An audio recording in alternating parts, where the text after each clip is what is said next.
Okay, 180 seconds to do Premium Set 01 for Combat Patrol.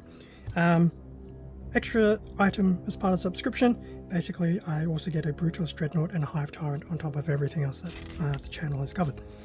No real contents page, but there's pretty much the how to build, which is self-explanatory, going through the Hive Tyrant in a particular configuration as seen here. And then we go through pretty much the steps to do the Brutalis, which seems to have way more steps than the Tyrant, but I think it did come out a lot later. Painting side, once again for both Brutalis and the Tyrant, it will feel like it goes through a bit more detailing than a typical issue of Combat Patrol.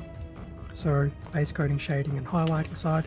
So everything will pretty much be across a 2-page spread. So I've got a spread for base coating, a spread for the shading, and then a spread for the highlighting and extra detailing. So that was the Brutalis, and then likewise the Tyrant will get the same treatment with its base coating, shading, a cleaning up of the shading, and then lastly the highlights and details. And I will admit the Tyrant actually does look really cool. So by the time you're done painting, the 2 finished models painted with what I believe is everything up until issue 18 from Combat Patrol. So they haven't had to use any additional paints.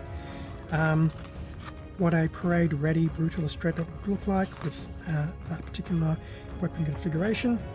But we do have the datasheet and a typical D6 generator there for some extra fluff to go with it. Likewise, the Tyrant, some of its war gear, the datasheet and the generator.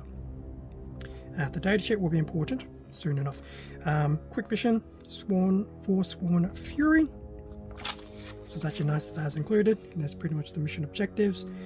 It is a full breakdown of the army list of the Space Marines and the Tyranids. So pretty much everything that has been provided thus far. What else was part of this collection? We obviously get the 2 bases for the models, and then lastly, in terms of the Brutalis, pretty much across 2 runners here, which is nice. There could be some extra stuff on them, I'm actually not too sure, but I think it's the Hive Tyrant that obviously I think is pretty much the winner here. There definitely does appear to be some extra weapons and things like that. Pair of wings in fact, so the Hive Tyrant could actually be quite customizable for what you get through this premium subscription. So there we go, that was Premium Set 01 for Combat Patrol with the Brutalis Dreadnought and the Hive Tyrant.